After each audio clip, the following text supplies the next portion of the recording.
बिहार की राजनीति में नीतीश कुमार के ऊपर तीन तरफ से हमले होने शुरू हो गए हैं। पहले जो केवल राजनीतिक हमला हुआ करता था, इस बार एक तरह से न्यायिक प्रणाली के तरफ से भी हमला किया गया है और इससे नीतीश कुमार की सरकार की किरकिरी हो रही है और बड़ी बेइज्जती हो रही है कि आखिर चुनाव से ठीक पहले इस तरह के फैसले या सुझाव सुप्रीम कोर्ट ने क्यों दिया। कहीं न कहीं दाल में जरूर कुछ काला है और इस पर प्रशांत किशोर ने भी टिप्पणी की है। और इतना ही नहीं, वक्फ बिल का जो संशोधन जो पेश हुआ है लोकसभा में और उसमें जदयू ने जो साथ दिया है भाजपा का, इसके बाद जदयू पे थोड़े और हमले बढ़ गए हैं और जदयू को एक बड़ा नुकसान होते हुए दिख रहा है और वह नुकसान है मुसलमानों की नाराजगी। इसको लेकर के प्रशांत किशोर ने और राजद के मृत्युंजय तिवारी ने भी अपने अपने बयान दिए हैं, उनकी चर्चा भी हम यहाँ पे करने जा रहे हैं। लेकिन सबसे पहले सुप्रीम कोर्ट ने क्या कहा है मुख्यमंत्री नीतीश कुमार की सरकार को लेकर के, उस पर चर्चा करते हैं। आपको बता दें, पिछले साल बाढ़ की बड़ी विभत्स स्थिति थी बिहार में, बाढ़ ने बहुत नुकसान किया बिहार का। लेकिन इन सब चीज़ के पीछे जब कारणों की बात की गई तो लोगों ने कहा, समझा और बूझा कि बिहार में जो ये बाढ़ आई है, जो इसका कारण है वो सरकार की गलत नीतियां हैं। सरकार पुलों के निर्माण में कमीशन खोरी का जो सिस्टम चला रखी है, उसी का नतीजा है कि पुल इतनी मात्रा में गिर रहे हैं। सबसे बड़ी बात है, पुराने पुल गिरते तो कोई दिक्कत नहीं है, लेकिन नया नया पुल गिर गया है। जो पुल बन ही रहा था, जिसके 2-3 स्लैब बन चुके हैं, वो भी धराशायी हो गए। और वो भी क्यों? तो बारिश में धराशायी हो गए। और बारिश में कौन सा पुल धराशायी हुआ? तो जो नदी के ऊपर से बनाया गया है कि पानी कितना भी जाए कोई दिक्कत नहीं है, लोगों के लिए आवागमन की सुविधा है ये, तो वो भी गिर गए। और कहीं ना कहीं इसमें भ्रष्टाचार था, लिपापोती की स्थिति थी, इस कारण से हुए। और सबसे बड़ी चीज़ है, इससे भी जो बुरी चीज़ है जिस पर सुप्रीम कोर्ट ने काफ़ी सख्त टिप्पणी की है, वो ये है कि आपने जाँच बैठाया, ठीक चीज़ है, कोई ना कोई दोषी पाया गया, ठीक चीज़ है, यहाँ तक आपने दोषी पे कार्रवाई भी की, ठीक है, लेकिन वो सस्पेंड हो जाता है और आप फिर उसको बहाल कर देते हैं और फिर से आप बहाल करते हैं और कोई एक अच्छा सा पोस्ट दे देते हैं उसके लिए आप। इस पर सुप्रीम कोर्ट ने सख्त टिप्पणी की है कि कोई बेईमान है, भ्रष्ट है, चोर है, तो आप उसको सिस्टम से बाहर कीजिएगा या फिर से उसको बुला लीजिएगा आप सिस्टम में। आप फिर से उसको कहिएगा कि ठीक है आओ आप फिर से नौकरी करने लगो, जो हुआ वो हुआ। मतलब कहीं ना कहीं जो सेटिंग है वो ऊपर लेवल तक की है।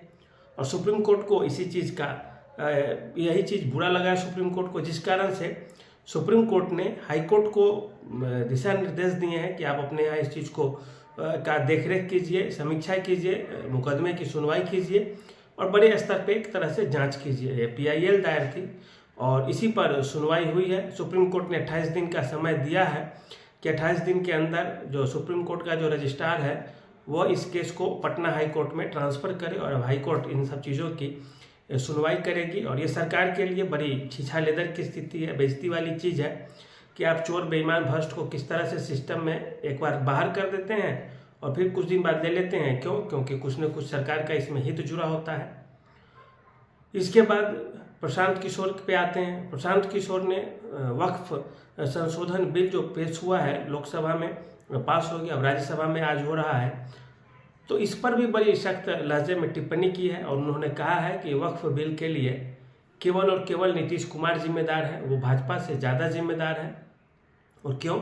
तो भाजपा अगर चाहती और नीतीश कुमार नहीं चाहते तो यह बिल नहीं आती लोकसभा में, क्योंकि भाजपा के पास अपनी बहुमत नहीं है। और ये एक तरह से जदयू में फूट डालने का काम किया है इस बयान ने।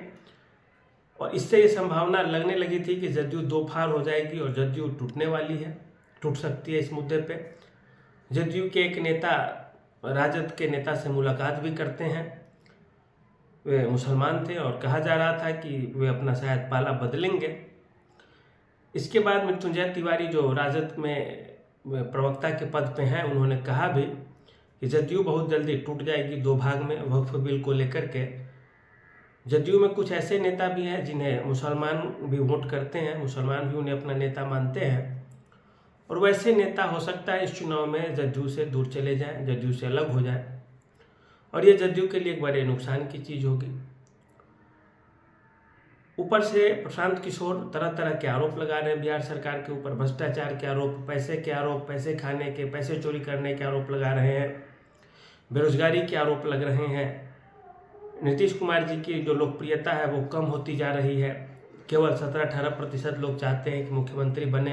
आप तमाम सोशल मीडिया पे सर्वे देख सकते हैं, जिसमें ठीक उतनी ही मात्रा में लोग कह रहे हैं कि मुख्यमंत्री नीतीश कुमार फिर से बने। प्रशांत किशोर और नीतीश कुमार दोनों में बहुत अंतर नहीं है, 1-2% का ही अंतर है। राजद के तेजस्वी यादव बहुत आगे है मुख्यमंत्री पद की रेस में, 40-44% उनको लोग चाह रहे हैं कि ये मुख्यमंत्री बने। भाजपा पूरा एकदम कैप्चर कर ली है बिहार की पॉलिटिक्स को, अपने अनुसार सारी चीज़ें चला रही है।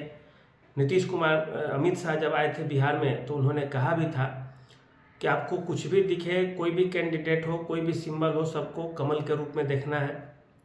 मतलब साफ है कि भाजपा अपने नेतृत्व में चुनाव लड़ने जा रही है। चेहरा नीतीश कुमार होंगे, भाजपा से मोदी जी होंगे, और दोनों को मिला करके देखा जाए तो फिर स्थिति बड़ी डवाडोल सी रहेगी। और नीतीश कुमार के लिए तो खासा ये मुश्किल वक्त रहेगा। हालांकि उनका शायद ये अंतिम चुनाव है, वो इसके बाद मुख्यमंत्री बनने लायक रहे न रहे ये तो बात की चीज़ है। लेकिन यह जरूर है, चुनावी वर्ष में जब विपक्ष मजबूत हो गया है, कांग्रेस और राजद दोनों मजबूती से लड़ने की कोशिश कर रही है, तीसरा मोर्चा खुला है जहाँ पे भाजपा के नाराज वोटर, जदयू के नाराज वोटर, राजद के नाराज वोटर और कांग्रेस के भी नाराज वोटर के लिए एक जगह खुल गया है। क्योंकि जो भाजपा के वोटर है, जो जदयू के वोटर है, वो ऐसा तो है नहीं कि वो राजद में चले जाएंगे नाराज होके, वो जाएंगे तो जनसुराज की ओर जाएंगे। इसके बाद है कि जो राजद के और कांग्रेस के नाराज वोटर होंगे, वो भी ऐसा नहीं है कि वो चले जाएंगे जदयू की तरफ, भाजपा की तरफ। राजद वाले भी, वो भी जाएंगे जनसुराज की ओर। मुसलमान देख रहे हैं कि प्रशांत किशोर काफ़ी मेहनत कर रहे हैं हमारे लिए, वक्फ बिल का काफ़ी विरोध कर रहे हैं, नीतीश कुमार और भाजपा को निशाने पे ले रहे हैं। अब मुसलमान भी देखेंगे कि प्रशांत किशोर वक्फ बिल संशोधन पे साथ दे रहे हैं मुसलमानों का, तो मुसलमान भी उनकी ओर आकर्षित होंगे, बशर्ते कि कुछ अन्य जातियाँ भी जनसुराज से जुड़े। और मुसलमानों को यदि लगेगा कि जनसुराज लड़ाई दे रहा है तो मुसलमान टूटेंगे। फिर जो जदयू भाजपा से नाराज वोटर होंगे वो भी टूटेंगे, और जब सारे टूटेंगे तो ऐसी स्थिति में जनसुराज चुनाव में एक्टिव दिखाई देगी, बाकी की जो पार्टियां हैं वो ज्यों की त्यों बनी रहेंगी, और स्थिति थोड़ी बिगड़ैल अवस्था में आ जाएगी जदयू के लिए, भाजपा के लिए। और भाजपा ये चीज़ समझ रही है, तभी चुनाव का जो कमान है अपनी हाथों में लेती हुई दिख रही है। राजद कांग्रेस के साथ कलह में थोड़ी डिस्टर्ब तो है ही, और इन दोनों चीज़ों का फायदा जनसुराज को मिल सकता है, प्रशांत किशोर को मिल सकता है। पहले 11 तारीख वाली मीटिंग होने दीजिए, फिर उसके बाद सारी चीज़ें स्पष्ट हो जाएगी। 11 तारीख को जो रैली है, 5 लाख बिहार के मतदाताओं की जो रैली होगी, उसमें सारी चीज़ें स्पष्ट होंगी। इसके बाद सुप्रीम कोर्ट ने जो फैसला लिया है पुल के गिरने को लेकर के, वो एक तरह से सरकार के लिए विरोधी छवि सरकार का तैयार करेगी वो फैसला। ऊपर से मृत्युंजय तिवारी का बयान भी बहुत हद तक सही है कि जदयू 2 फार में बंटने वाला है। तीसरी चीज़ है कि प्रशांत किशोर ने जो आरोप लगाए हैं जदयू के ऊपर, नीतीश कुमार जी के ऊपर, वो भी कुछ हद तक सही है कि नीतीश कुमार जो इधर से उधर करते हैं तो वो किसी के नहीं है। एक तरह से भाजपा वाले चुनाव जिता देंगे, सारी चीज़ें करेंगे, और अगर थोड़ा इधर से उधर हुआ तो फिर नीतीश कुमार उधर चले जाएंगे, अब भाजपा वाले बेचारे विपक्ष में आ जाएंगे। प्रशांत किशोर भाजपा को समर्थन देंगे नहीं किसी भी हाल में, क्योंकि वो पहले ही कह चुके हैं, और वो नीतीश कुमार को भी नहीं देंगे। तो ऐसे में जनसुराज और भाजपा वाले फिर भी पक्ष में हो जाएंगे, राजद और जदयू की सरकार बन जाएगी।